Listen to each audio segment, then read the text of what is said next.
Welcome, we're here, kids. Welcome. It's your good buddy Mark Miller. How are you doing today? You okay? Doing good? I don't know if we're going to turn this into a therapy session or not. I don't know. What do you think, Rory?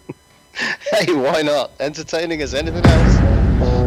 That's the face! What? Ooh, There's Cody Gorilla. Gorilla. In so fast. Cody Gorilla says, I'm great.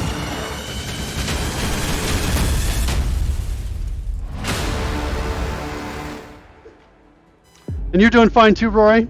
I am, yes. You know- All is good for the moment. Yeah, all's good. Long may it In continue. case you're wondering what that guy looks like, he looks like this. That's what he looks like. It's not an artist rendering. Electron microscope. Real as it can be. Yep. This doesn't make any sense. Okay. All right. Fine. Fine. By the way, kids, this show is brought to you as always by Force and ignorance. that's one of our sponsors. The other sponsor is It compiles. Let's ship it. we're working on the interactive training spike. This is actually for kind of a future feature that I'm pushing towards CodeRush. And when I say pushing towards CodeRush, I don't know if I can see this right now or not. Can we just keep this between you and me, kids? Just between you and me, kids? So we're moving towards, I don't know if I can say this. I'll say our intention is to make CodeRush 100% free to everyone. We're pushing in that direction. We're on the verge of making that happen. That's a secret between you and me. Don't tell anybody I said that, or someone's going to get in big trouble. Anyway, with that done, with CodeRush out there and widely available, this next part starts to make sense. The idea that CodeRush also, if installed, has a built-in kind of training engine that you get access to. This idea of creating training inside of Visual Studio. So training knows about Visual Studio, knows what's in there, can create code, can make changes to code. Sounds like we just lost our music. No? Maybe, yeah. No, I think I hear it just a little bit. Yeah, it's still there. Okay, it just got quiet. Okay. Anyway, that's kind of where we're going. So we're going in that space. So I'm like, if we're going in this space, if CodeRush is widely available, if we can actually create training that is relevant, and if we can make it so everybody can create training, and that training is freely available, and everybody can run it and use it, the training editor makes sense. So that's kind of where that's the inspiration for all of this. That's what we're headed towards. So with that said, here's kind of an idea. Here's kind of my to-do list right in here. Yep. I want to support for pasting an image. I've decided I think I want that. Summary editor. So this is when we come in and we say, hey, I want to create a summary. Yep. Right? And I want to pop that summary in there. That summary, when they click on it, will then put out a comment that looks like this with bulleted points of, something like this. Today you learned, whatever this is going to be. Today you learned, or we just did this. We just did the following. Something like that.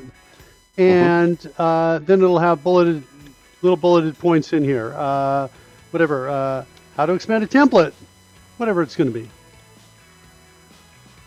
And any other bulleted items, down in that list. More items here. I'm noticing a slight delay as I type. Holding down the S key. It's okay, but it's a little delay. I added some code to look for changed events, and so I think I'm suffering from that code I added. It's really hard to tell. I feel like I'm hypersensitive to it. The other thing I just noticed is I really don't like the distance between here and here. But I can hit a Shift Enter to change that. I wonder if Shift Enter creates a new paragraph or not. So I think the difference is between a new paragraph and a new line. So in HTML, this would be the difference between a P and a BR. Okay. Yeah, but I'm in a flow document. Yeah, I and- feel like there are probably equivalencies there. Yeah, so we'll put that in our to do. Fix the paragraph spacing. Fix the paragraph spacing is inside of our to-do list. Okay, so here's some of the things I've got. Pasting an image. Summary editor. So the summary editor comes up when we click that summary button, which I put up for a moment. But when we click that, something will come up and allow us to edit it, just like this does, right there. Okay. So a summary editor like that. Summary editor, bulleted list of points. In other words, it's going to be essentially, well, I don't know. It's going to be, anyway, it's going to look like something. I'm debating in my head right now what it looks like. I've got an idea for WYSIWYG editor for callouts. So instead of using Markdown, we're using an editor that's got buttons like this, B for bold, and a button like this for creating bullets, and maybe something like this for changing the header, you know, or maybe this, maybe not there. There's an equivalent somewhere in here. Well, maybe not in here, but in Word. But basically, I can choose the style, like heading 1, heading 2, heading 3. So I'm thinking about, you know, adding a couple buttons in there and creating a WYSIWYG editor for the callout text, so there's no more markdown, so it just appears the way it'll show up when we see it. It's not critical because we've already got something that happens if I, you know, highlight. We already see it. And it's kind of, we get a preview there, so it's not too bad, right? If I want to make this bold, I can do that there. I don't see it immediately because we don't have that yet, but if I go out and then come back, I can see it. So it's not critical, but it's there. Let's fix the word fix. Item drag and drop to reorder. So I want to be able to grab this guy and drag up or down to reorder these. Mm-hmm. Okay, that implies, by the way, kind of a fixing that occurs. Oh, look, it's here! Early, look out! Look out! Oh, it's okay. Look, right down there. It's that guy growing. It's growing right up there. Hold on, I'm gonna get my remote and I'm gonna just help that grow a little faster. Get some water on that guy. There we go. There we go. There you go. There you go. Is in the house. Copperbeardy's like, what the F are you doing? What are you doing, Miller? Come on, man. Copperbeardy, glad to have you here with us. As always. Yes. How you doing, buddy? Let us know. How you doing? There's a fixing that occurs. And when I say maybe that, we need to kind of go through the whole list. If we change the order, and we need to adjust the next step. Yeah, there's a Comment relationship text. between any two items, one following the other, such that the comment text of the preceding item indicates the name of the one that's upcoming. Yep. Tells you where you're going to be going, essentially. And Now- if you're switching one past another, you're going to have to change both of those. Yep. We have to go through and change them all. We're going to have to just go through and fix them all. So we're going to have to, there's a fixing that happens once we reorder. I want to be able to delete segments. I got my nice little delete button, artwork ready to go.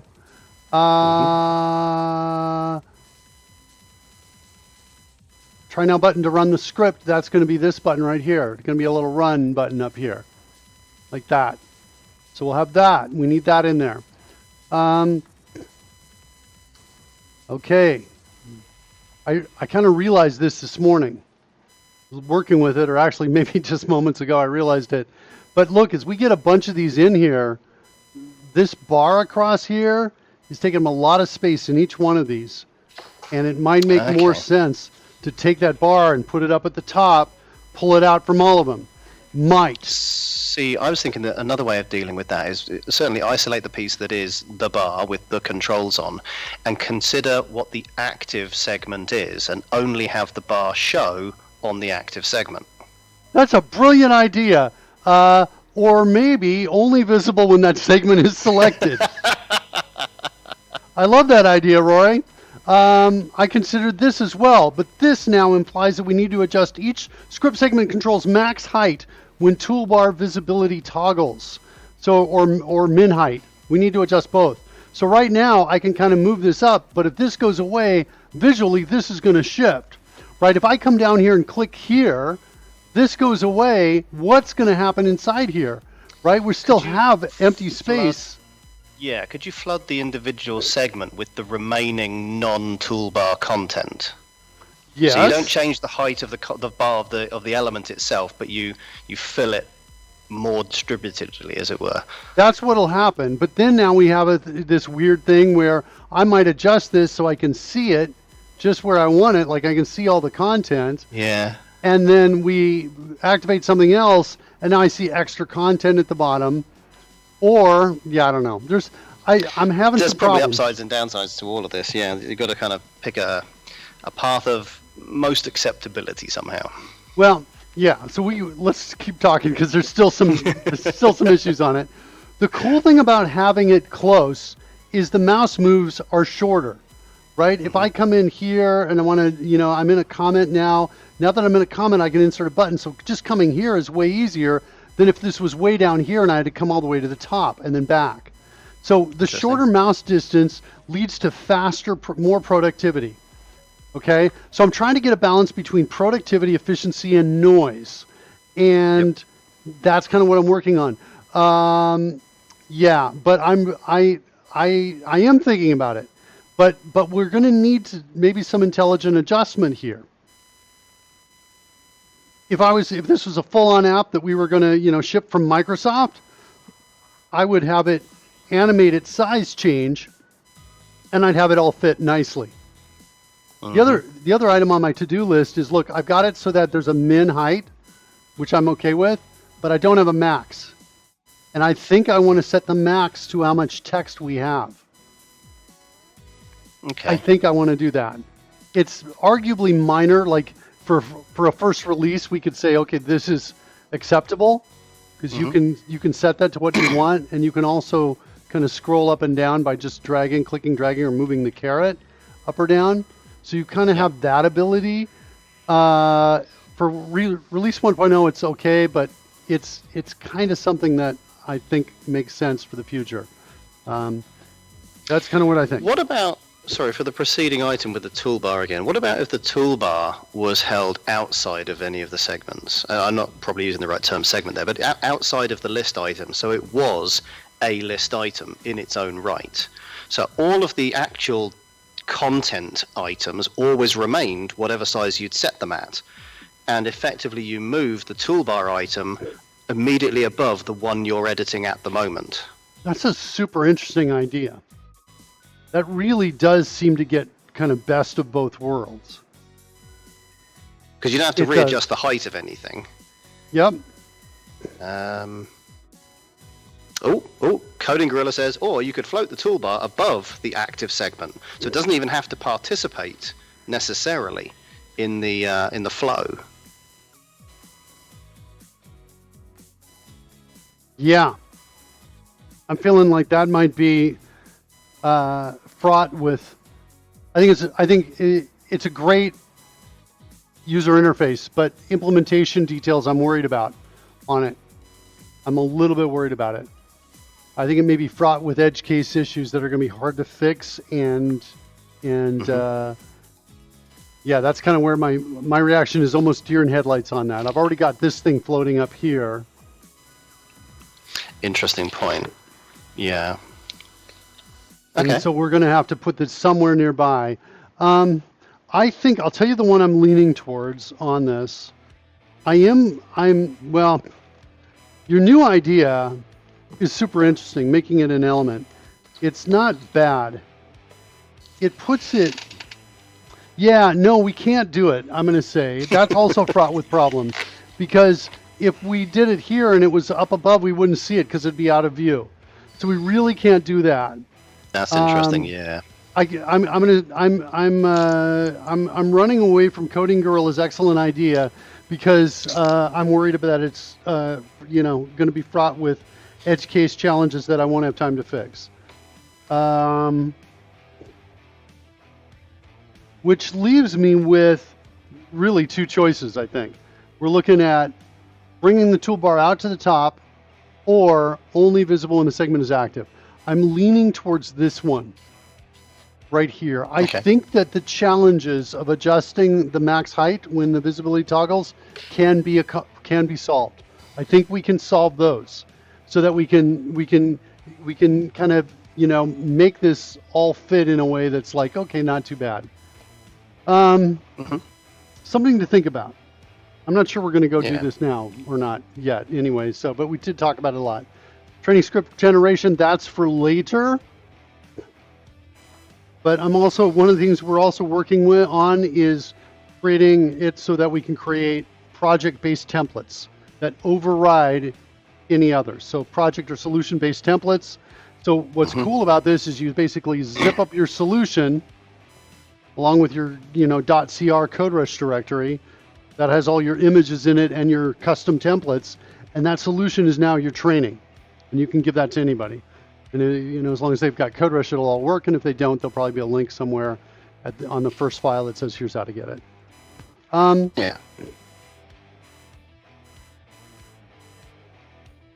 Paragraph spacing.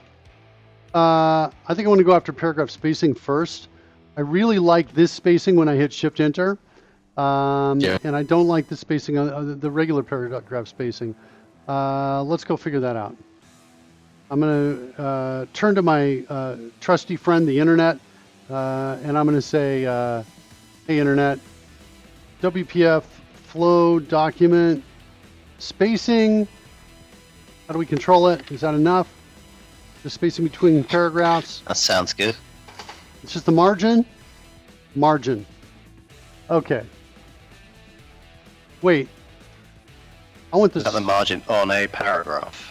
So it's setting up a style for paragraphs. Yeah.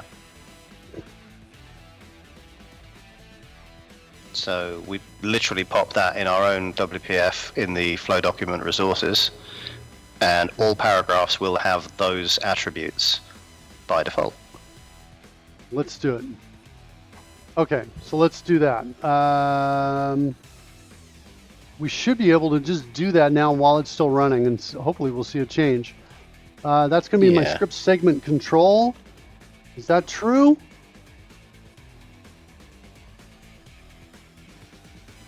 Or not? This is wherever your flow document is, isn't it? Here it is right here. Script segment editor. This guy.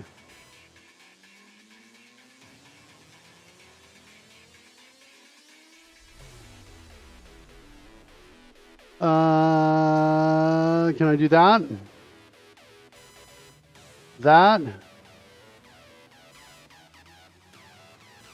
Let's see.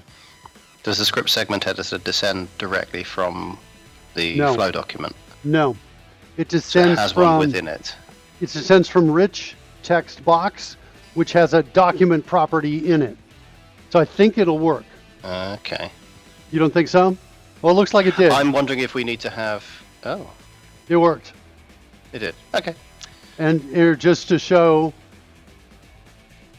let me save it. It worked. Okay? That good. Yep. Okay. Score. All right, that was easy. Nice. Okay, that's going off the list. 6 paragraph spacing. Okay.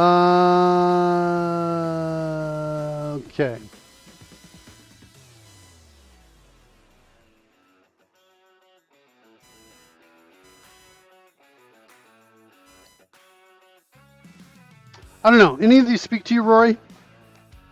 I imagine the delete segments and the hide description for topmost segment would be relatively easy ones to do. Look at you, Rory. You've learned. Those are the ones I want to do, the easy ones. All right, let's do that. Let's do delete segment. We'll work on that. So I'm going to add a delete button right up in here. Let's change the color of this to red. So we was looking way better. Shape outline, dark red, like that. What do we think? I think that's pretty good. All right, so we'll do that. We're somewhere in this space. There's my add segment.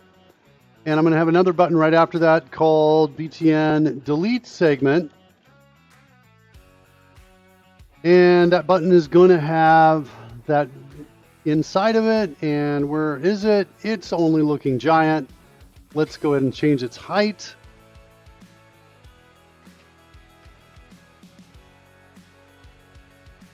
I'm keep alt-tabbing to the wrong thing. Okay. Wait, add next step. It was supposed to be near add next step. Oh, add segment is where I put it. We'll find add next step.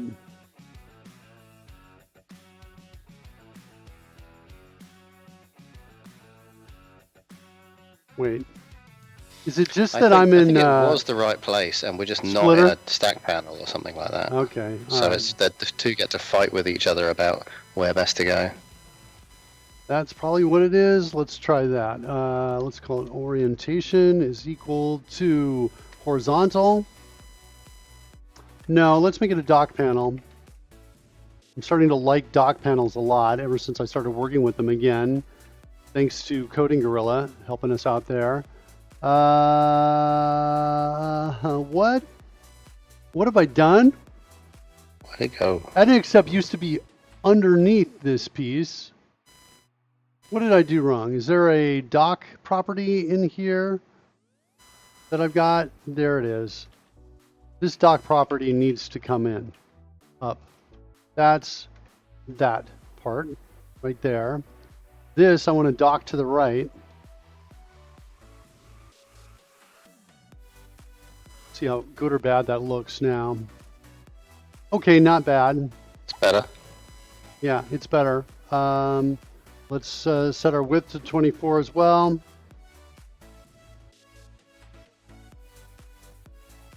Why is that? That did not do anything. It's the problem isn't here, it's here. Right there. So last child fill is false. I think it's false by default, isn't it?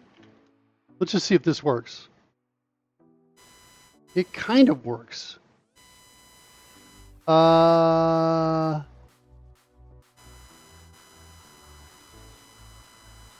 think we might need a horizontal alignment is equal to stretch. No? What is this width constrained to? I'm not understanding that. I'm going to go ahead and set that to false anyway. I don't think we need to. I don't think it's going to make any difference. Oh, it did! Well, What? definitely made it different. What? Okay, now the delete button is dock panel dock to the right, though. And that explains why it's on the right. That totally made a difference. Okay. All right. Not quite liking the width of this yet. Let's see how that works with the width of 30 on the button. Okay. That's not bad. Let's get a margin around that button. Like 4 pixels maybe? Mm-hmm. It feels pretty good. Okay, now we got a delete button on each one of these. Let's add a tooltip to it.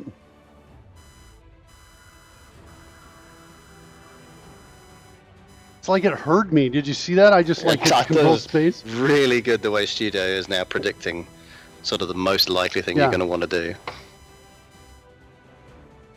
Delete this step. Okay. How's that working? Good.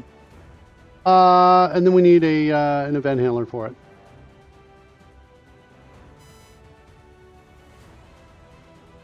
So that. Na na na na na na. Na na na na na na. Na na na na na. Na na na na na na. How you doing, Thendall? Hey, Thundo. No, he's here. Hide, Mark. Too late. I didn't hide. How you doing, Dendal? Good to see you. Glad you made it with us. You know, the beginning of your fanfare is out of sync, and I think we gotta. That's like on my to-do list to go back and make some changes in there in some point in time. Can I hit this button and make that work? How about that? That was all I needed. Yeah, editing continues so much better in VS 2022. Really loving the effort and the work they put into that. Okay, so now we got our delete segment event handler. I can set a breakpoint there. And we can come in over here and say, okay, delete the segment. What's our sender? Our sender is a button. What's the best way to go from the button to its parent?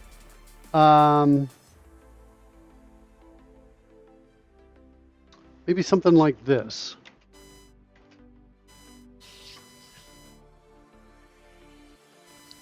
Well, I guess I could do that, the as framework element.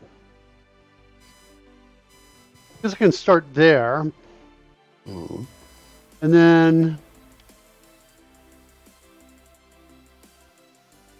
parent, well, the parent is not,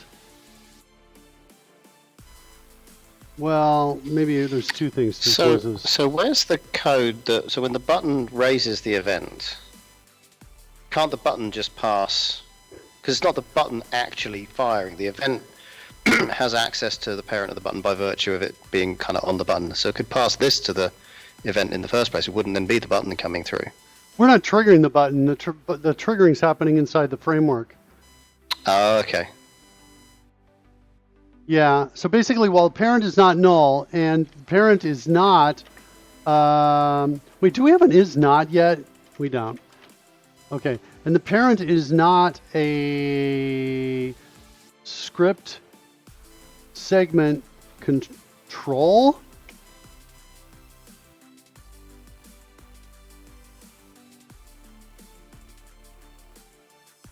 And let's give that a name. Do parent is equal to parent dot parent as framework element. I think that's what we do to find the parent. Let's see if we can do that. Step through that. So we're at the button. Now we're at the dock panel. Dock panel again. Script segment control. And I think we're out. And now is this thing, may have gone too far, but basically this is not null. Oops.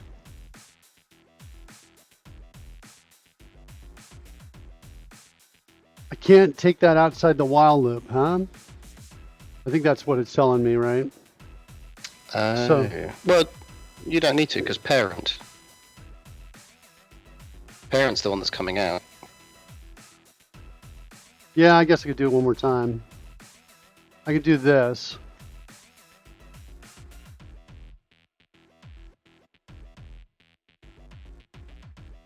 We do that.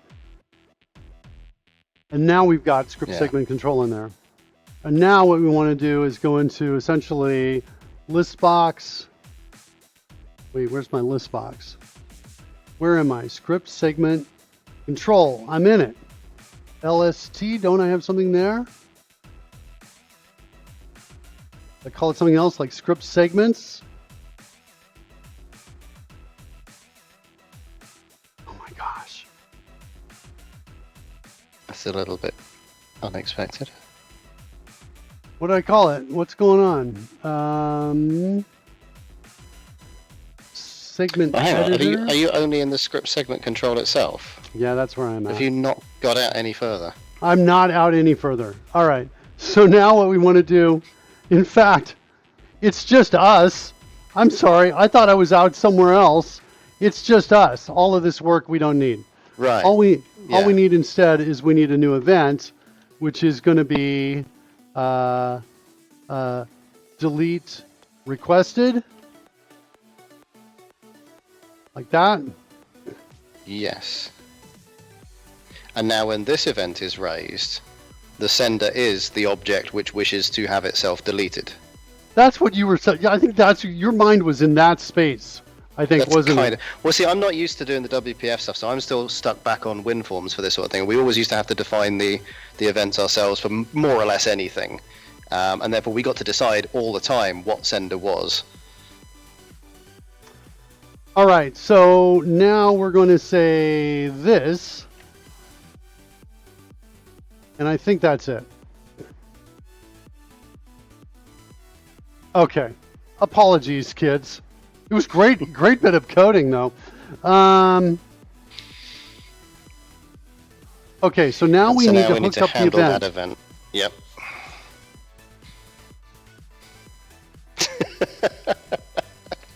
Thindle in the chat room. Rory and Thindle representing .NET 2. Yeah, pretty much. Yeah, Thindle says I'm not quite as crisp as he's used to. That's correct. Let's go look at where we're hooking up the events. Here we go. So we're going to say, whoops. Did I copy it to the clipboard? I did not. I want, Is it delete requested or something similar? that's why you're here, Rory. Okay, here we go. Delete requested. Then we can do, hey, if sender, well, I don't really need to do anything here other than lst segments.items.remove sender. And really, I want to have a yes, no kind of thing, a message box. Mm-hmm.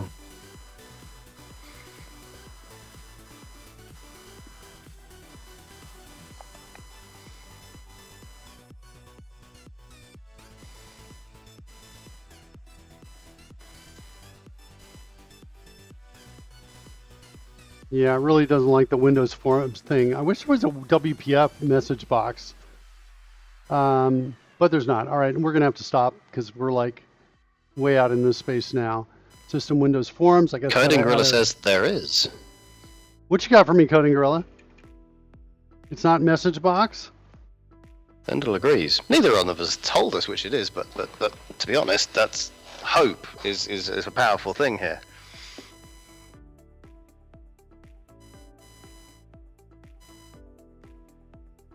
Okay.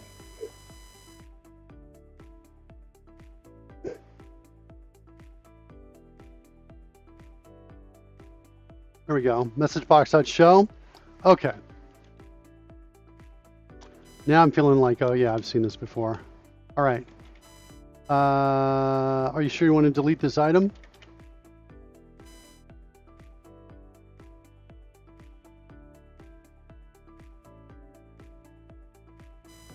Like that. Caption is going to be confirmed. The button is going to be yes, no. Mm-hmm. And we're going to check to see if that's equal to dialog result dot yes. Are you sure you want to delete this? Do I have a default for no on that? Is there one more set of options? The icon. Message box image. Fine. What you got for me? Question mark? Fine. Or warning. Maybe warning's better. And is there one more? Default result. That's the one I want. Wait. Ooh, the default result is what happens if you hit the X in the upper right, yeah? Yeah, message box result, I think is what it is. Dot no. Mm-hmm. Okay, if that's equal to yes, then we're going to remove it. All right, sweet. Run. Thanks, Coding Gorilla. Thanks, Thindle. I appreciate that. Oh, one thing. You've got that on every version of this, so you can actually kill the last one and there's no way to bring a new one back. Right. So we can add one now and then remove that and prove what we've got so far is correct, or remove either of them really. He's awesome! You sure you want to delete this step? No. Say no. And it remains. Yes. Fantastic.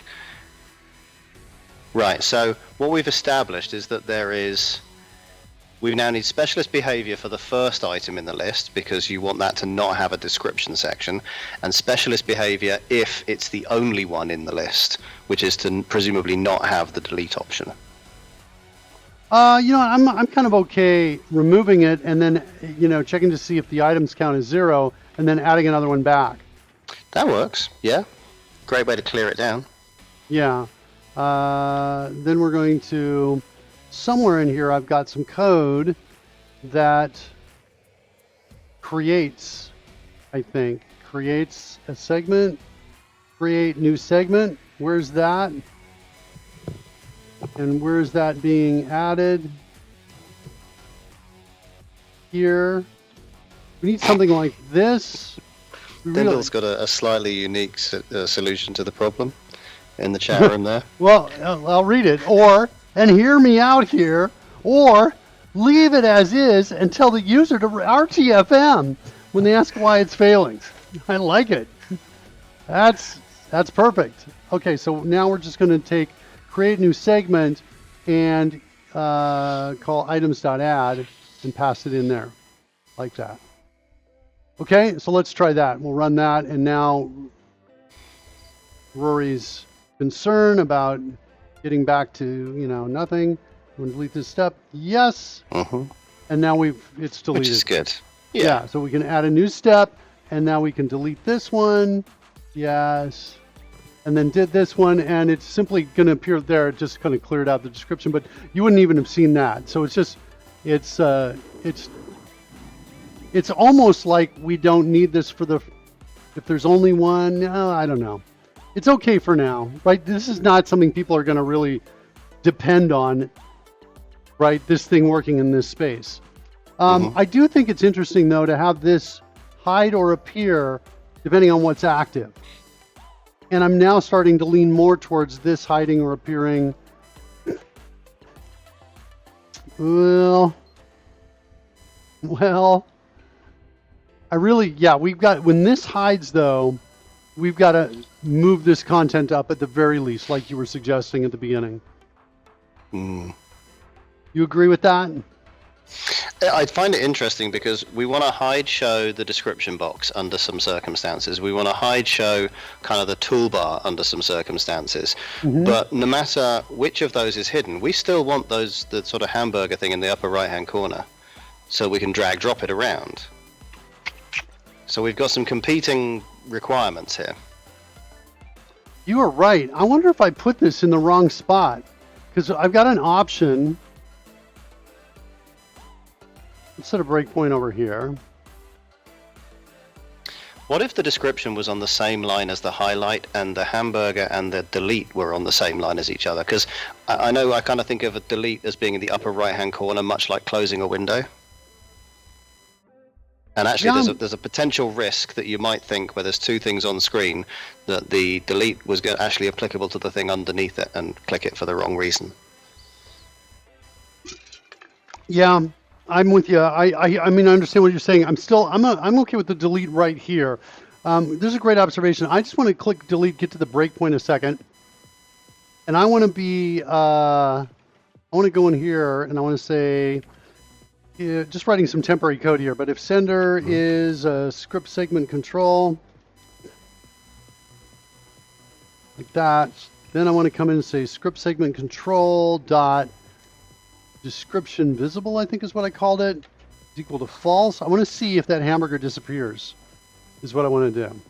I'm going to come down here, execute, run. Yeah, we lose the hamburger. Having said that, it isn't necessarily a killer problem. You could just ignore it, because there are two ways to switch the top two objects. You can bring the top one down, or you can bring the bottom one up. Right. So you'd still be capable of doing it. Yeah. Even though it might not be in the most expected way. Yeah, I'm actually okay with it, and part of the reason I think you're right. We're going to go with it, and hear me out on this, Bendal. We're going to leave it as is, and we're going to tell the customers, you can just clip this right now. Read the freaking manual. You hear me? You get on that manual and you read it, and you read it a second time before you call me. Okay, that's like what I'm thinking. I think we're going to There do you something go. like You heard that. it here first, everyone. Mark Miller just committed to having a manual for this. Yeah. Oh, look at this though. I'm just zooming in on this. Oh my gosh, why aren't you starting? Zoom it. Come on. Hold on a second. I gotta go find zoom it in my toolbar. There it is. Pretty sure that's you. Options. Where are you? Options. Here you are. Bring you on screen. Where is the option to start? Run zoom it when Windows starts. Oh my God. Come on, guys. Okay, so anyway, back over here. Look at this. That margin on the top is 4 pixels too high. Right there. Right in that space. So we got to fix that. Let's go do that right now because we got the XAML right here and we can do it. So the margin is now going to be 4, 0, 4, 4. That's what it's going to be, and that should now be better. That's better. Yeah, it's better. Although the right margin doesn't quite line up. See that? It's off by what appears to be 2. How do we look on the left side? Look okay on So the is that on the the left. fault of the margin on the editor rather than on the button? Maybe. Let's go look at it. I kind of feel like it's that margin is maybe actually. Let's go see what we have. Yeah. So the margin on the right says it's 2. If we take the margin off and we just go to 0, right? This is going to look good, but watch what happens when we have a comment and we insert a button. Let's see. Do we have a problem when we select? Whoops, that's the wrong button to insert. Let's do a show me. I just want to see what's going on here because I think that 2 was for this. So you see this space right here? This is like really close now, I think. So at that point, you can make a left margin on the draggable piece instead and get the same effect. Yeah, let's try it.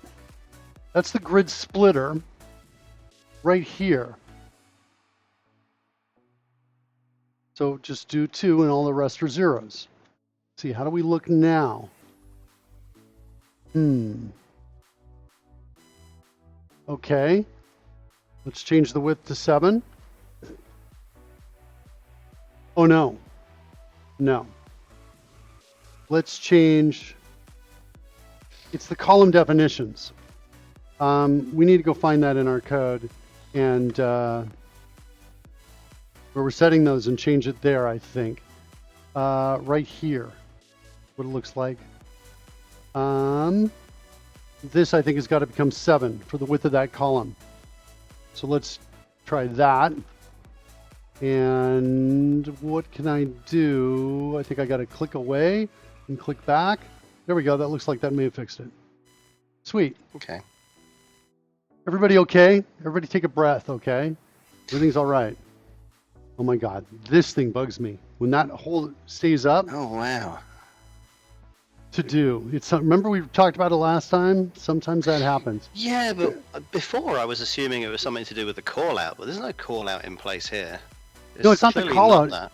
No, but what's happening is I am live saying the I'm live saying show me the tooltip now. The reason why is because this is a single control, but I'm making it behave as if it's many controls, right? Many buttons that each have individual tooltips. And so I'm telling the control, here's your tooltip now, and show. And then when the mouse moves out, I say hide. But the problem is looks like there's a way to get out where we don't get the event maybe. Yeah. That it? I moved out real fast? No, that wasn't quite it. I'm just not sure. Move out fast. Did I leave this one up now? Now I've got this one up. So there's some way of messing it up. There's just some way of messing it up.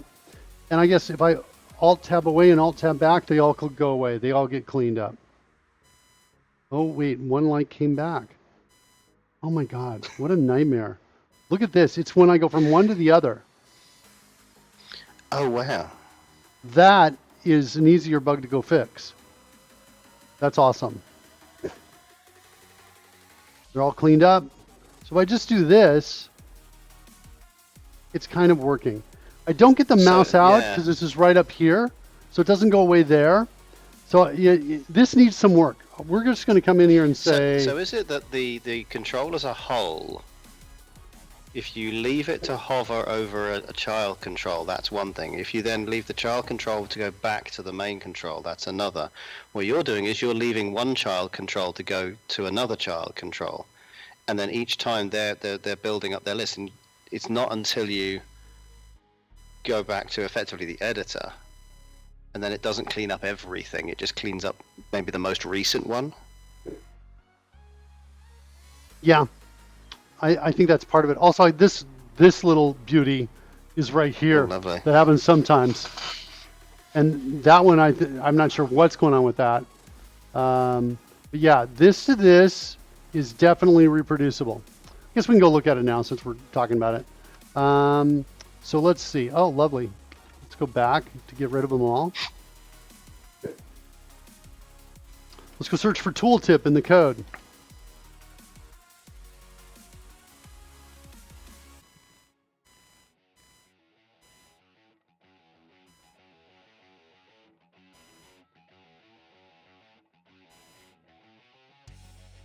Feels like it might be it.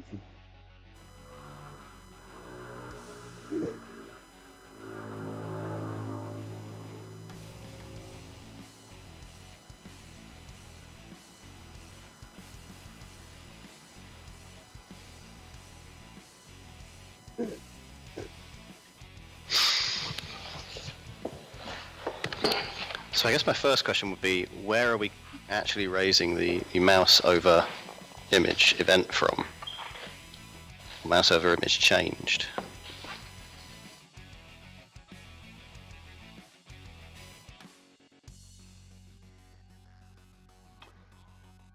Got a preview mouse move. We're calling get image at point. And it's checking to see what we've got. And if it's not equal to the last one, then we call this mouse over image change. So that's happening every time the mouse moves, but before the actual move registers, I guess. That's the preview part of that. Right. And then we conditionally check, are we over an image? And then we decide to say that it's changed. Do we inherently, what we should do is keep track of the last one that we put up, and the first thing that we do in this is to get rid of that last one. Yeah, Because I'm kind of we're down with changing that. to image 2, and therefore we should get rid of image 1, or tooltip 1, I guess. Yeah. The problem is, I think, hold on. Yeah, this is the tooltip property of the script segment editor, which is a descendant. It's just this class right here, which is a descendant of rich text box. Mm-hmm. So in terms of keeping track of the last one, that's Actually, pretty Coding much Gorilla's here. got an interesting idea here. He's suggesting creating a queue and a timer that clears that queue down. Coding Gorilla likes to watch me work hard. That's what I think. That's what I think, Coding Gorilla. Nah, if that was the case, he'd have you have a queue of timers, and each one of them would control its own tooltip.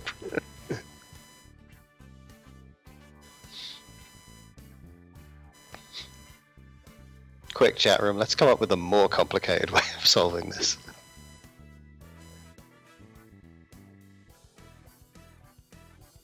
So we get down to here. This is the problem. This is where the problem space is, and I think it goes like this. I think we say this. Hey, if it's similar to what we have up above. If tooltip is tooltip, right? Then we've got something that's already up. We need to close it. Yeah.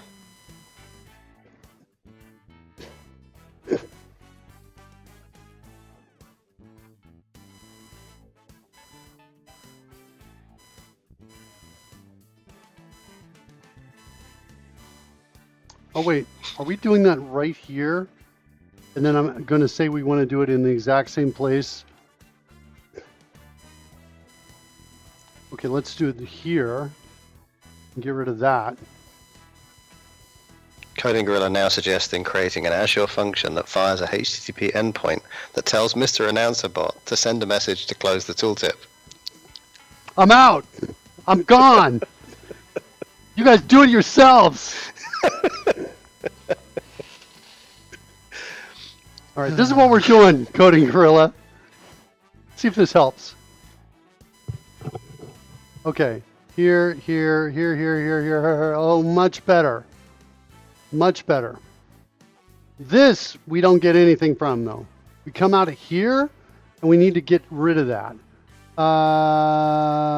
We might get a mouse leave event on this editor that we might be able to hook it, or there might be a mouse leave virtual method or something like that.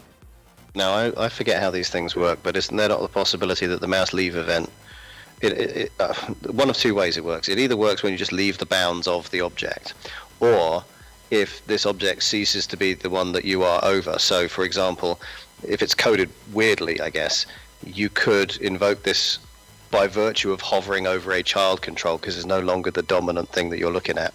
I don't think so. I think that I really think there's no sense of a child control in this.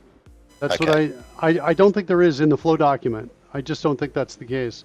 Let me restart because I want to get a new.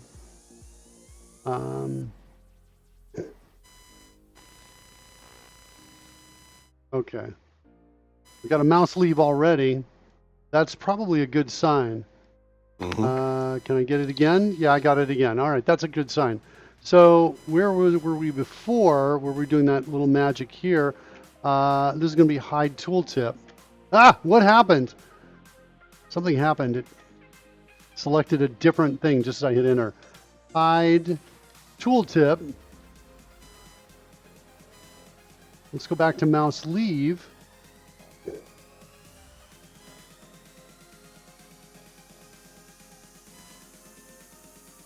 Hide tooltip there. All right, run. Okay. Now, there, get out. There, get out. Looks better. Let's duplicate the piece we saw before. Where we had two of these buttons side by side.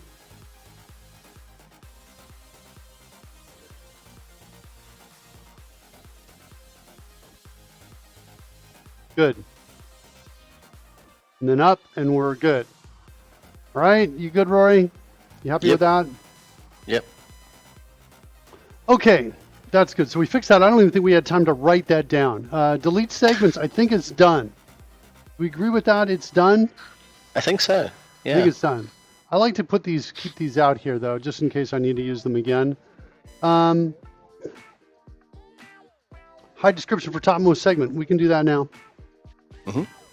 All right, so we need to do that over in our tool, our training builder control, which is going to show up in the tool window. This guy.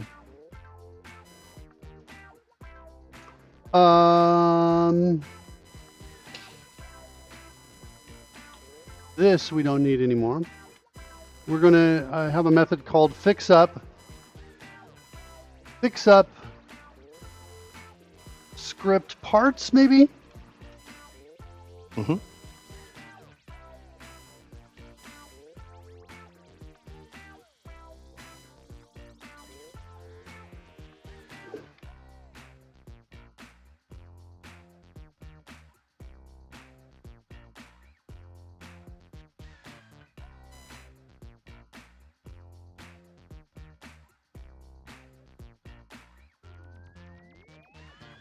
Okay.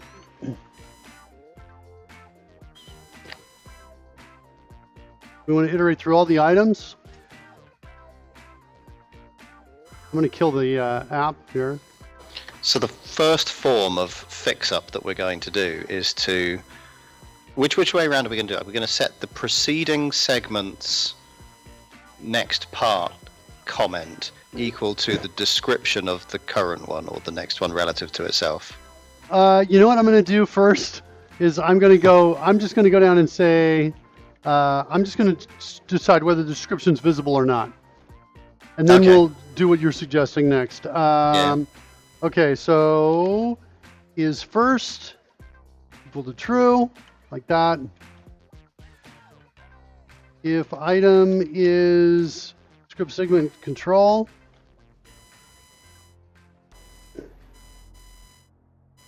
then we're going to say script segment control dot description visible is equal to is first, not is first. So if is first is true, description visible will be false for the first one. I don't Then we're think you gonna need set to that- be that involved. I think you can say just ahead of the for each, list segment.items.first. I can't. And I actually considered that, but I can't because of reordering. We could grab the top one and move it down, or grab a bottom one and move it above it. Right, so we have to reveal the one that's being moved from the top as well as hiding the one that's going to the top. Exactly. And so I just thought we'll just iterate through them because we're fair. not talking about thousands. We're talking about maybe 10 steps. That's right. The That's perf how on many- this is negligible. Right. So we don't have to optimize for performance here at all. Okay, fix up script parts is there. We are calling that after we delete, but we also need to call it after we add or create a new segment, any kind of changes like that. So we need to look for, I guess, any other manipulation of items down inside of here, and we should really consolidate those into one place. Here we go.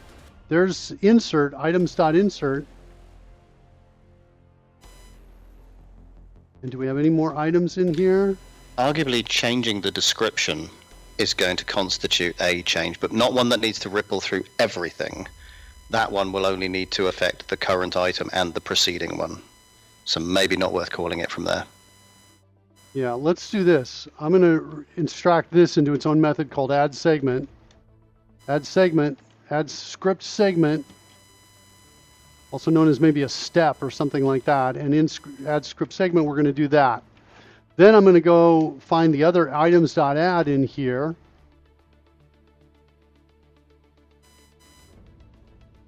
We're going to change that into a call to add script segment. And we're going to get rid of, oh, look at this. Oh, wait, this is, sorry. No, not, except in that case. That one we're going to leave exactly as it is.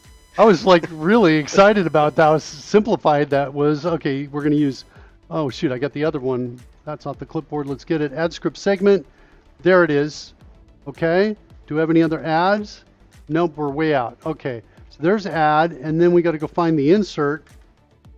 And we got to do the same thing there. There it is right there. We're going to extract that into its own method.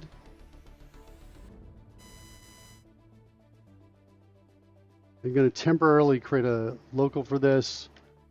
We're going to do that, and now we're going to do this extract method, and we're going to call this insert segment, insert script segment control, like that. And I'm going to reorder these parameters like that, and then I'm going to inline this temp right there. Okay. Okay. I think that's going to solve it for us. So now if we run it, One more issue. You've got, well, not an issue. You've got an excessive calling of fix up script parts. There's one place we're still calling it after an add of this.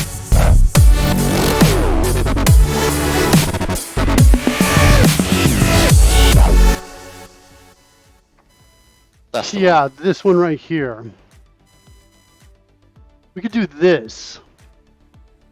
So we need fix up script parts to handle the remove. Mhm.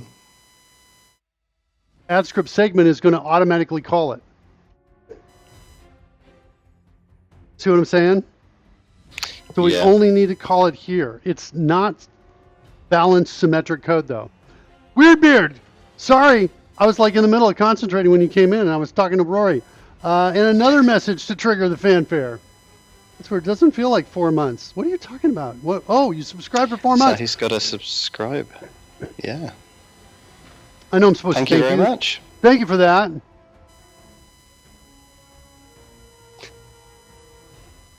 I appreciate that. Thank you. Sometime I'm gonna cash all my Twitch money, and I'll be like, I'll go to the folks at Dev Express, and I'll be like, you can take this job, and wait, how much was it? Oh, it was only that much? Okay, never mind. It'll be like that. It'll be a conversation like that, kids. It'll be fine. It's been a blast. Okay.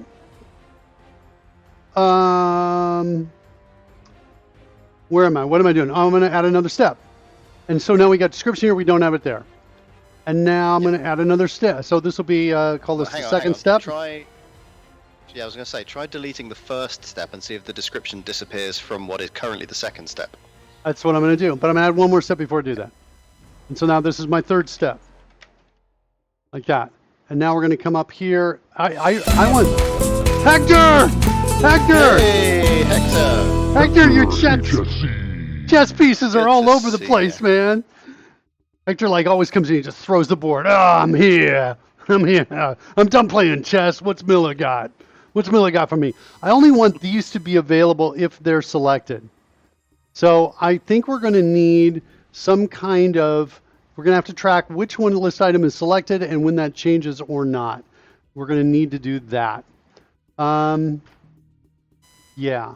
Was there something else we were talking about before Hector came in? Rory, do you We were remember? about to delete the first right. item in the list to see if the descriptions turn on and off appropriately on the items. So we're looking for this to disappear, this description to disappear. Here Yes. we go. Well, that disappeared, all right. Took a few things with it. What are you talking about? I think I didn't continue just as like, what? What? Does she want to delete this step? Okay, maybe we're okay. Yes. Looks good. And Like I that said, looks the third good. step. All right. Yeah. Now I know yesterday I was like whining and moaning and all of that. You know, the regular show content, kids. It's what you come here for. I know why you're here. Here to watch Mark whine. And I was like, I don't want to write it so that if I make a change here, it's got to change this. And I don't want to make it so that if I make a change here, it's got to change that. Well, guess what I did today? Ooh, snazzy. Awesome step. And if I come down here and say really awesome step, I did that. Very nice. It's not bad, but let me show you where things go bad. If I make a change in this space here, everything is cool. If I make a change outside here or here, me like Merkel, wine, because there's cheese. Okay. Like Merkel wine, because there's cheese. All right, fine. If I make a change out here, things get nasty, and I don't like how it's currently behaving. So like if let me just change something here. Look what happens. It comes back in and says, well, let me add the pieces in here. It kind of puts this whole thing in there, and I kind of want to fix that. That's what I want to do. Yeah, if I change anything, it's like, oh, it just doesn't quite get it, what I'm doing. The reason why is because it says, well, I want to add this for you automatically, and I want to add that for you automatically. Because that's how I do it. But somebody else might be like, they want to put whatever text they want here, and they just are not going to be able to do it because it's going to keep going like crazy here. So we need to solve that. Hold on.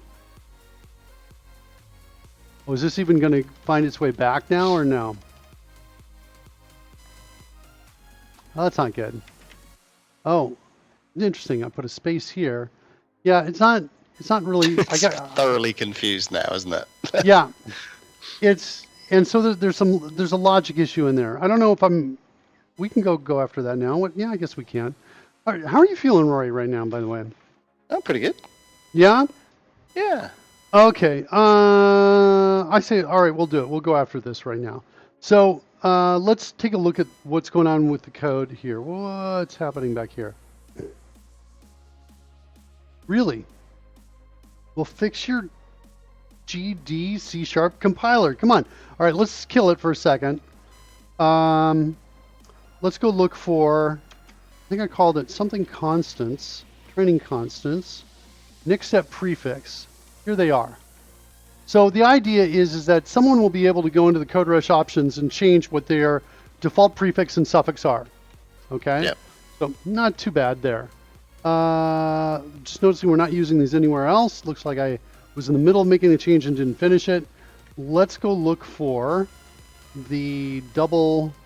I just did a search for these double, but I only found them there. Why is it I can't find this anywhere else? Is it the number of spaces in the search? No, I don't think so, because I just did a search for the two doubles next to each other.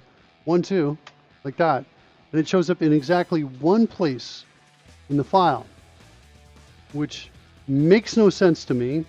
Either one of two things is wrong. Either the search is wrong, or tab2next reference isn't finding all the references of it. I guess I'm going to do a search next for this and see, is that my problem?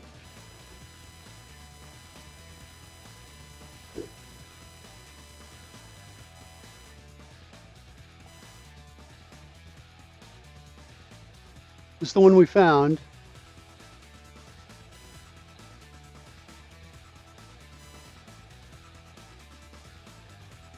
Okay.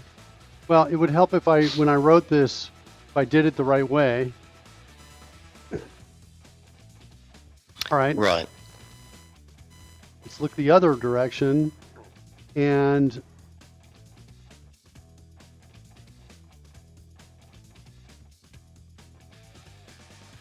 here, this guy, we want to start using the other one.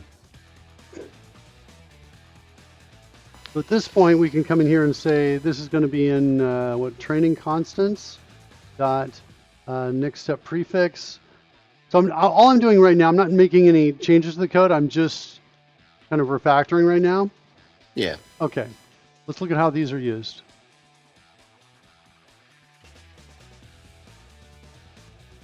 This is the key method that kind of starts to potentially mess things up. The fix is going to be somewhere in this space. Get next step text is also part of the problem. Get next step text is called when the description changes. And so get next step text, static method, by the way, that's going to just hard code in and add those pieces back in. Mm-hmm. That's why we saw it kind of growing. Yeah. I want to change it to an instance method. So here's where I'm headed. I'm going to change it to an instance method. I'm going to create properties for next step prefix and next step suffix. And if you start to delete those sacred pieces on the ends, it will change the properties, probably for both, to just both empty strings. So then it'll just, whatever you want to put at the end will be yours. So you can either exploit that it's adding consistent pieces every time and that it'll all look great, or you can disregard it all and kill it. That's what I want to do.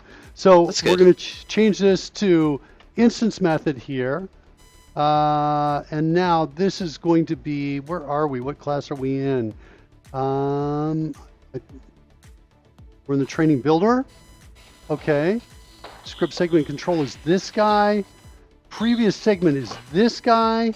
Previous segment is the guy we want to use. Wait, is this right? Hold on. Previous segment. Yes. Previous segment, get next step. That's what we're going to do. Okay. So we'll use that segment. We'll determine what its pieces are. Okay. With that done, we're going to now do this and this as properties.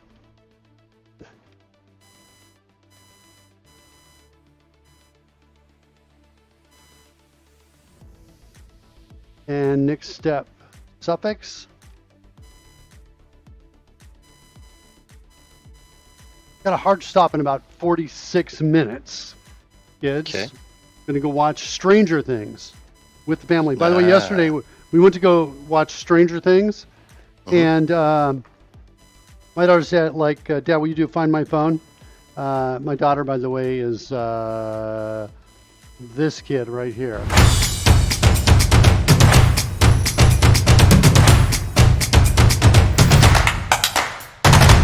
That's Gia. She says, Dad, we do Find My Phone. I said, for sure, fine, while we're watching the show. Your phone is nowhere near here, I tell her. And she's realized she's left it on the metro, and the metro has taken off. So we're like, Oh, wow. we're like, what should we do? And I'm like, we're going after it. So we Okay. we get it. Yeah, I know. Karen was like, Faster than a speeding train, right? This is Karen's your plan. like, you're crazy. And so we and I'm like, Not a circle line by any chances. It's not going to come back of its own. well, I was kind of hoping that, and I was checking as we were going out there, because I was thinking maybe we'll get a break and it'll just drive right up to us with the cell phone inside. No, it's up a ways away from us. In fact, close to where the kids go to school. We get up to this place, we realize, oh, we're really close to where you go to school. So the metro's gone all the way back, and then we actually track it down to a building. That's like an apartment building, Okay. like a big apartment building. So it didn't just stay on the train car. It got picked up by somebody, and Yeah. we're now tracking them. We're stalking them at this point. Yeah, at this point, I've got an apartment building behind me. I've got a row of cars, and cars are driving by, and the freeway's right on the other side of the hill. So I'm hearing all this, and I'm doing Find My Phone, and I can just barely hear. I'm doing the play sound on the iPhone, and I can just barely hear it for a second, and then it's gone for like 20, 30 minutes. I can't hear it at all. And she is like, Dad, can we get at least on top of it so we know where it is? And I go, we are on top of it as good as GPS is going to get us. And finally, I'm like, I don't know what to do. I can't speak Spanish, and and we got to go do some social engineering here. And Gia's like, Joe habla, or something like that. And I'm like, oh, you speak Spanish. Good. That's why we've been putting you in school. So she then proceeds, this kid is like, early teenager, and she proceeds, whoa! Get out of here! Get out of here, Jetsam! Go on! Get Jetsam! He's in the house. Yeah, someone said fanfare. So she's, she proceeds to negotiate with the security guard. Okay. She negotiates with the security guard. She's also like, let's call. So we call, her phone answers, someone says hello, and then hangs up. And this happens for like 5 minutes. We're like, they are messing with us. They're totally messing with us. I'm pretty sure they're in the building. They're not in any of the phone is not in any of these cars parked on the street. But finally, she gets through. She socially engineers her way into the apartment building through the security guard. The security guard lets us in. We go up the stairs, find her apartment. She gets her phone back. Awesome. And this is like at 9:30 at night, by the way. So we're like, no more Stranger Things. We didn't get to see any more Stranger Things. But we got the phone back. And Karen is like something like, she says, "You crazy, pay it off." And I'm like, wait, what crazy? Where was the crazy? And it was us apparently going out on our little electric scooters going after the train. What was that? Well, that was different. That was certainly different, wasn't it? Okay, so I've now got these properties here. I'm going to initialize these to my constants, training constants. This one's going to be next step prefix, and maybe I could just duplicate that line and have coders do the rest for me there. So now I've initialized both of those. Next, I want to go find where we're using this local. I want to get rid of this. This is going to now use... Just want to make sure we're using the right one. That looks right there.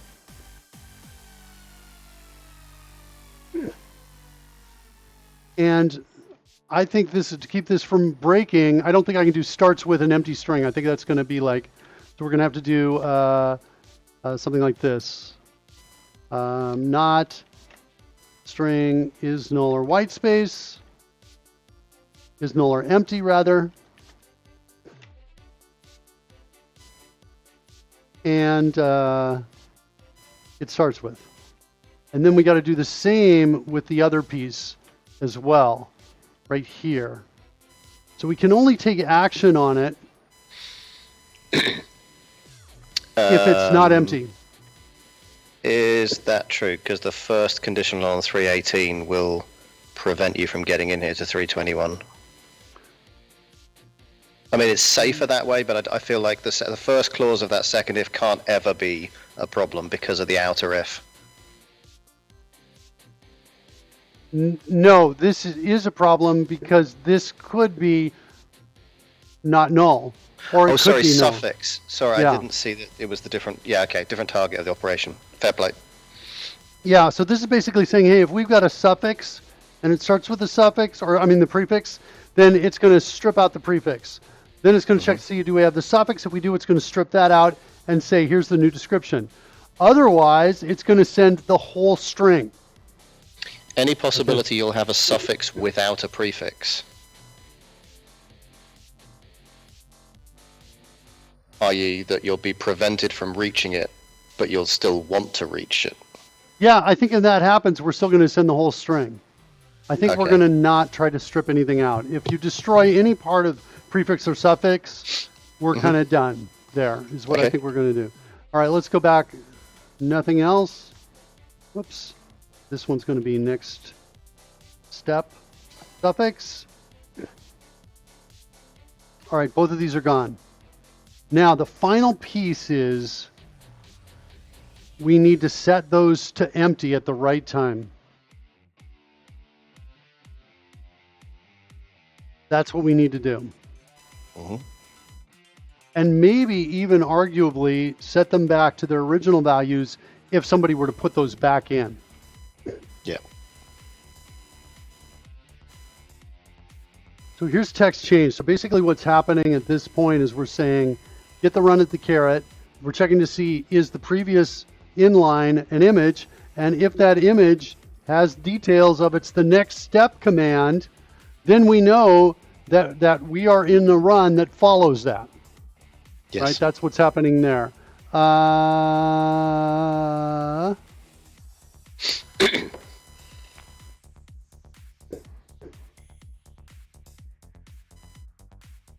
Now, here's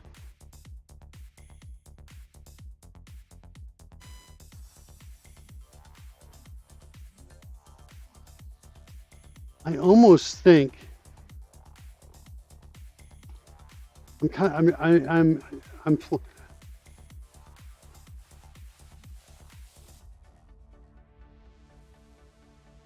What you thinking? well, I think we can maybe just do this.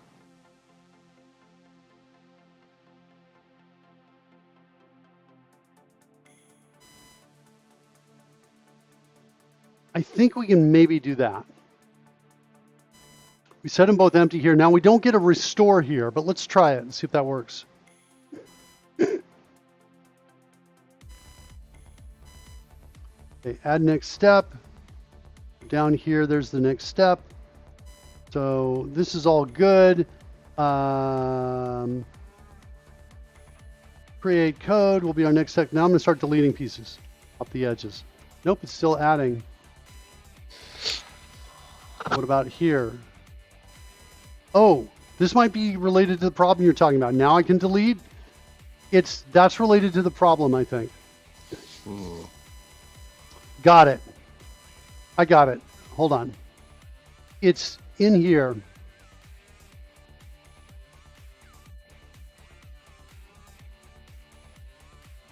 It's this line in here. We have to you say can't just delete the suffix, because if you do that, it doesn't get detected unless you've also messed with the prefix. Is that right? oops, hold on a second.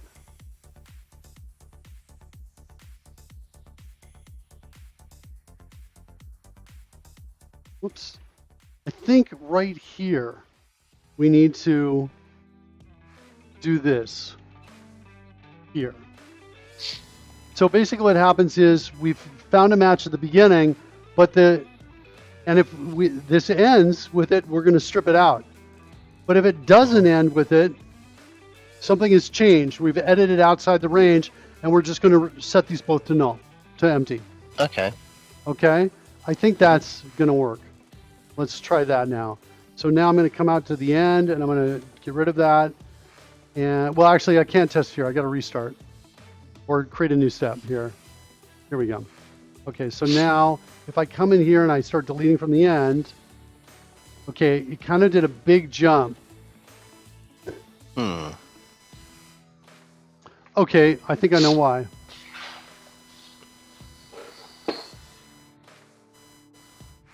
That feels like you deleted it, it decided to wipe both, then it reconstructed it using what it had, which meant that it stripped the front piece off. But I can't tell you why the latter part was still partially there.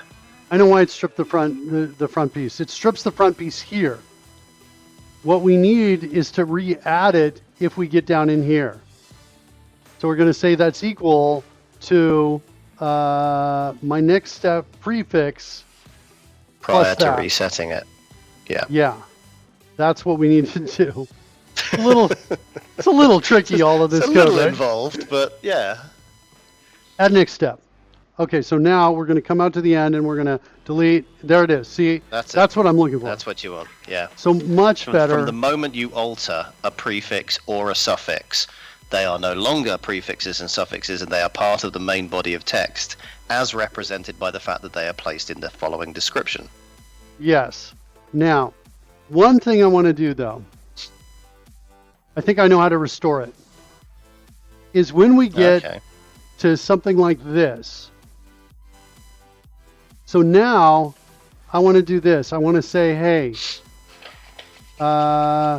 if starts with first constant and ends with second constant, yes, then effectively restore those values into the prefix and suffix.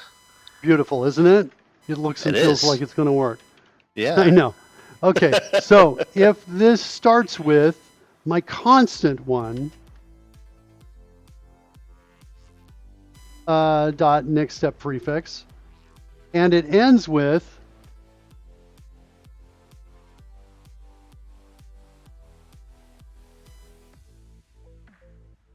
and I think I can just grab this and duplicate that to get the word suffix and pop it in there real quick so I don't have to type it in.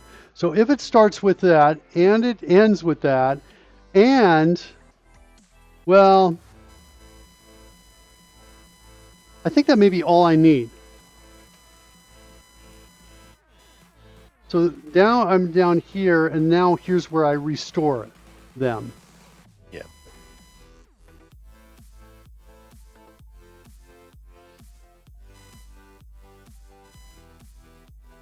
However, if I restore them, I want to strip them out again. Yes. This is like the last thing. It's a little crazy, but it's going to be next step substring. I guess we could just do that, and then do the substring, starting it there, and then we do the second line, which is this one, like that. You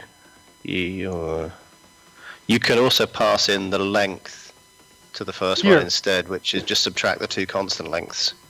Yes, I think it goes like this. This minus next step prefix length, like that. I think that'll do it. Yeah, that feels like it works. Whichever one is best is who knows, but yeah, they should both work. Okay, so now we should get into that breakpoint. No. Oh, because I don't have. I'm missing an extra space at the beginning. There's 2 spaces here. And now let's see. Does that work? There. And so now, yeah, it just becomes next step. Sweet. So now I think I've got it. So now we've taken, now that it matches, we're good. If I make any changes, it copies it in, right? So I can just make it anything I want, right? But once I have it, you know, the right way, it cleans it Yeah. up right there.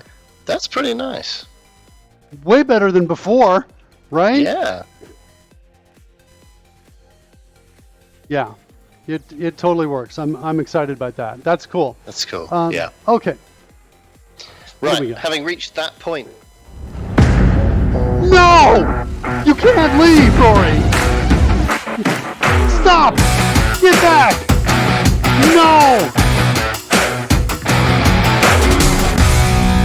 No! Sorry, buddy, but yeah. You- sadly, are you it's that time. Are you with us tomorrow, man? I am. Yep. Good for tomorrow. All right, buddy. We'll see you tomorrow. All right, my friend. Have a good one. We'll catch you then. You too. Take care.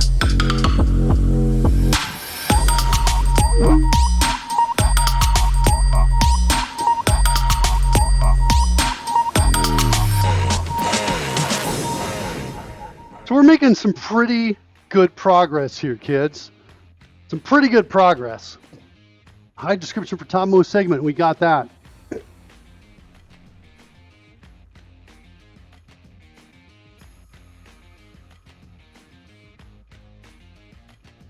Got some big topics remaining. I'm thinking about hiding that delete so it's only visible when we activate one of these. So we need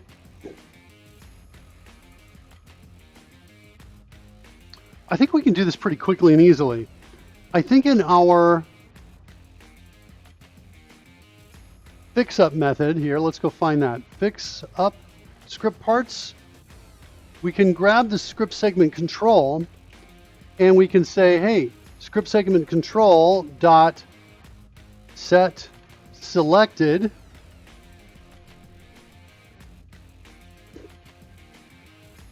actually not here, not in fix up, only on selection change. We need a selection change of end handler. Let's go build that in right now.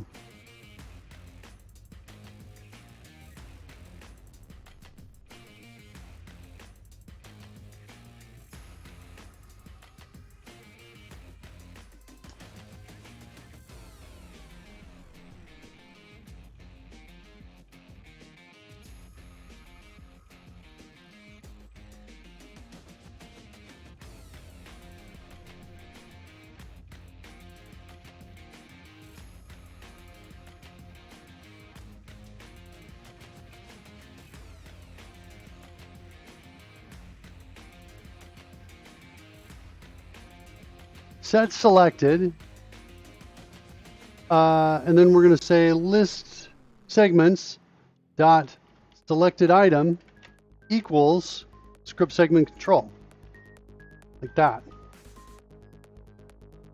So now we're going to go in and do that,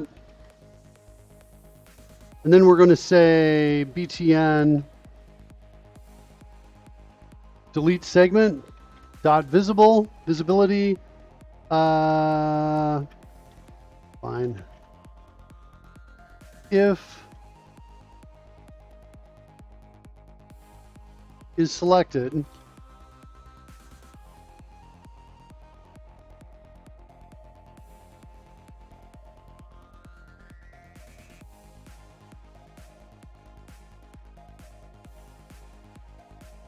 show selected items, show controls,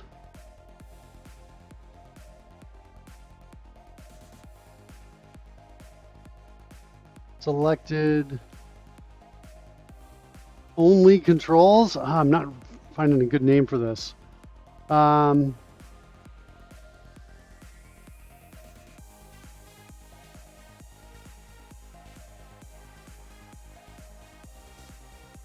going to start with these two methods here.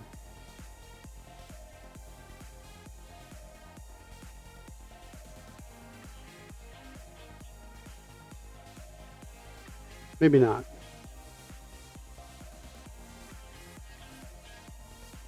Whoops. Looks like I started. Okay, here we go. Set visibility for selected only controls. This can be visibility.visible. And then we're going to have the same thing down here where we're going to send in hidden. That's what I think I'm going to do. And then down here, we're going to start by saying button delete segment dot visibility is equal to visibility. So we'll start with just that one.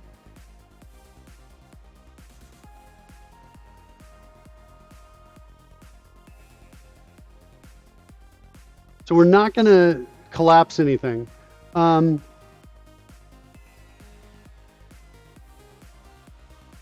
We've got the toolbar. What's the toolbar out here for the script segment?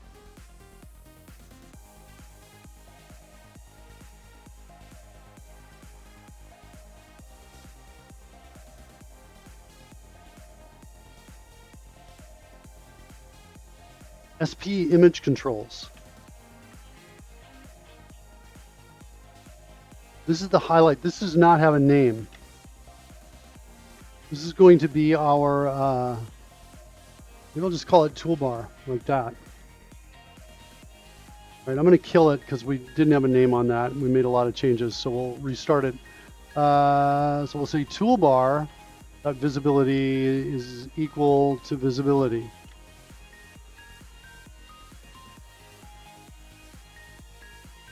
Let's try that. I think we're going to have a problem with the spacing at the top. We might actually probably want to collapse it. Might have been a little bit too much. But let's add another step. Not working at all. Interesting. We're getting here to selection changed. It looks like it's firing. Not firing here.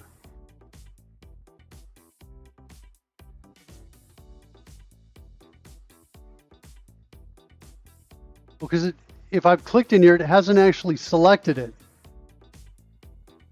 I have to click out here. Okay. So now what's happening? If I just run it, are we going to see the button disappear? We do. We see these pieces disappear.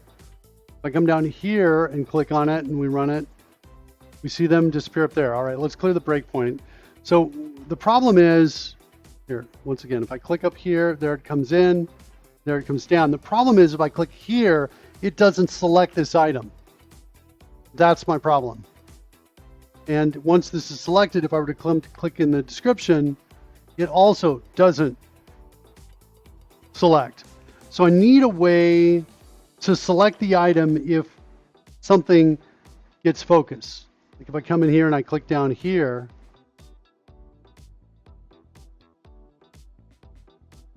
I almost could do it on a mouse over.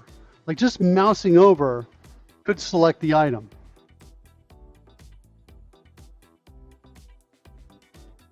I could also change it also. I'm gonna have to give this some thought. I could change it not based on selection, but based on which one has focus. Is there a focused item?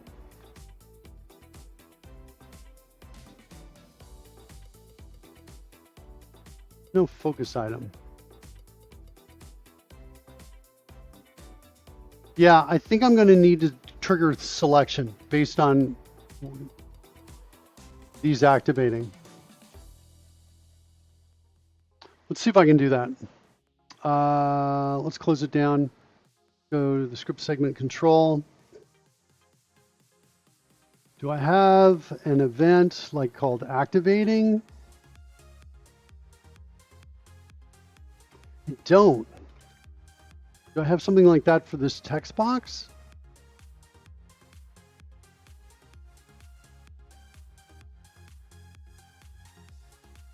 Is it a focused event? Got focus.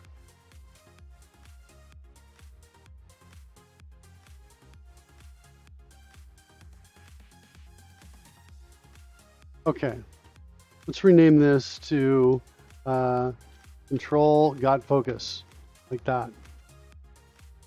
All right, do I have a got focus in here as well?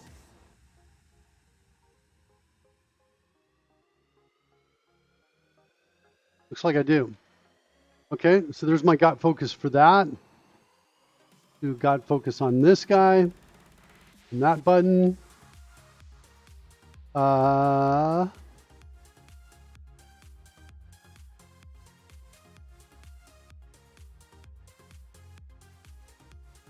a got focus there. Do I have a got focus on the toolbar? I'm not sure if this is going to work because this is a user control, so I'm not sure its got focus is going to fire or not. What would actually be awesome is if the whole dock panel had a got focus and we just needed that one right there. That would be awesome if we only needed one handler for this. I suppose I should really test that first, because that can simplify things.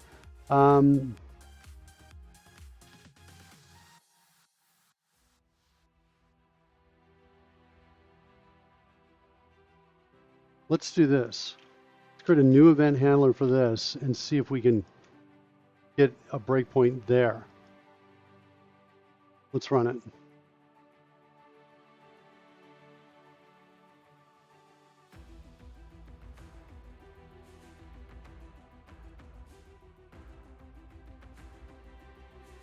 Okay. Well, that looks like that's working actually really well.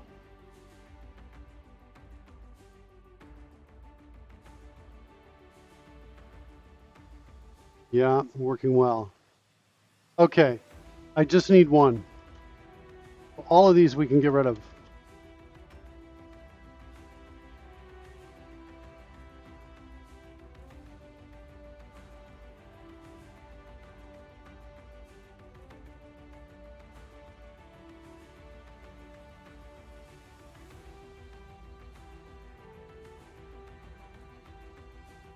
Any more got focuses in here?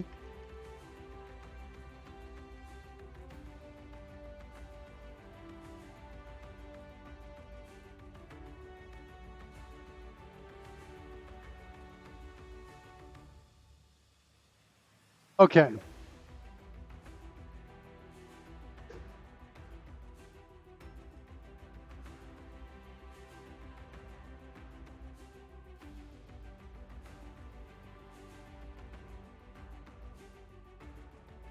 I actually don't even need this here. It's an event on the dock. Well, it's an event on the dock panel, not the user control. So I'm going to need something out here. Okay, so we'll trigger the event from there.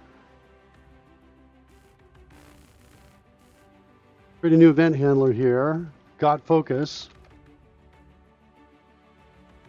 That can be a problem. Is there already one in user control? I'm assuming there's not. Oh, wait, maybe there is. Interesting.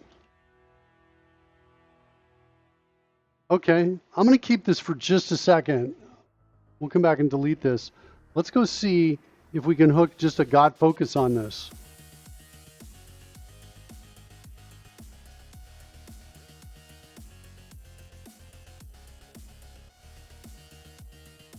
Geniscu 7, where are you? We need your help. I'm not getting any Geniscu 7. He's on. Getting no. Oh, he's here! I got a report. He's in. Geniscu 7's here. Whoa! Here, too, I am. Thanks, Geniscu. Game of Thrones focus. Seth Warres is out here. Seth, I didn't see you, buddy. That says just when I show up, Rory leaves. Yeah. Segment control got focus. I want to see if we get the breakpoint here when we run it. That's going to work it out for us. Add next step. Got one there. Got one here. I don't even need it, it looks like. We get it. All right, sweet. So we don't even need it in the other one. Okay, let's delete and clean up. Seth, how you doing, buddy? If you're still there, buddy.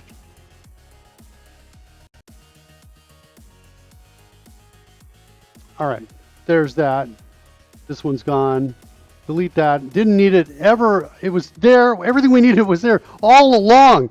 I feel like the story of Dumbo with the feather, kids. It's a story of Dumbo. Hope you're doing well, Seth.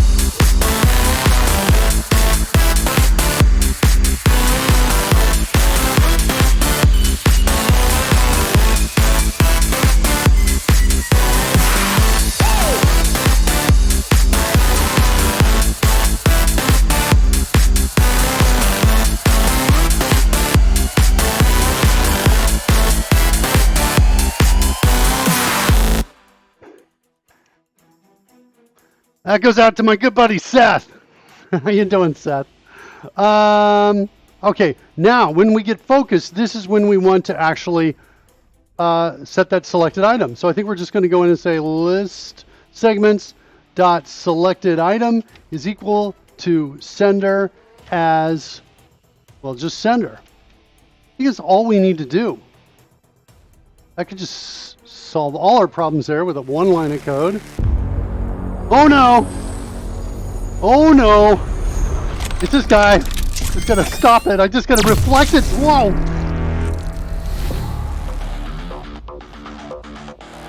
Ah! Ah! Ah! Ah! Whoa! What's this? What's this? What's this?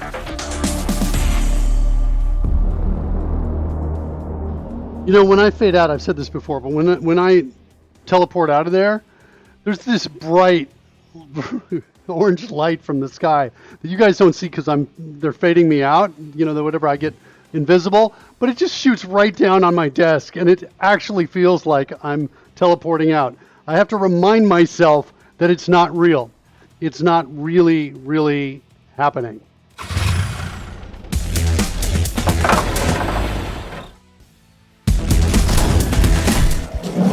What? Really? Sprinkles. I'm on Sprinkles! Oh, not anymore.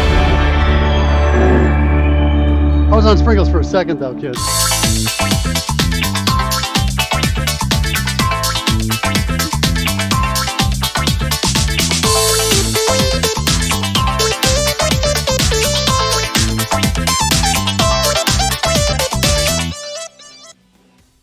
How are we gonna bring me down? How are we gonna bring me down, kids?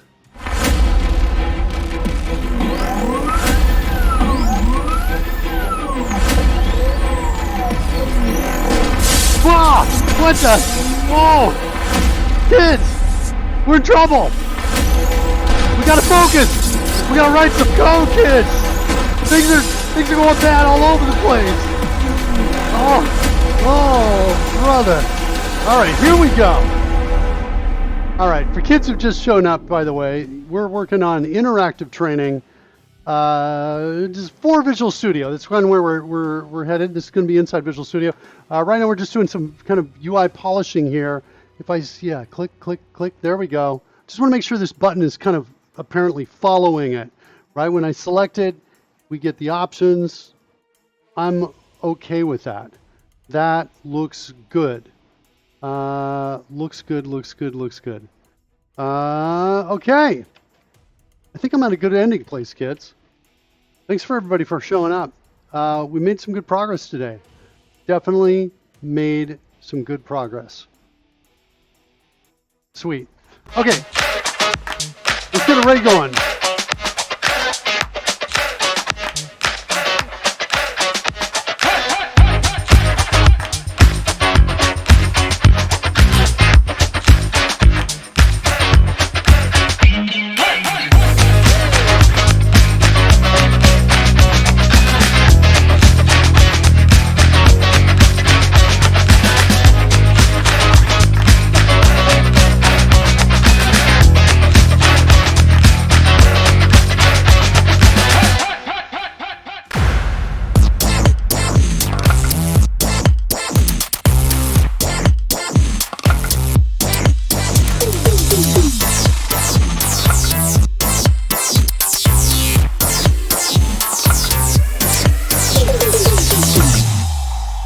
And we're about to start the raid. We're going to send you over to Oh Bother, kids.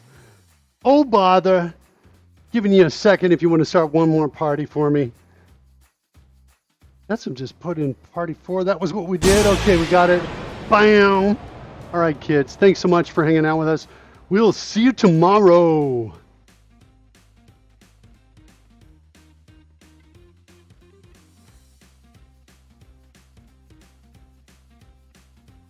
Four, 3, 2, 1. Boom.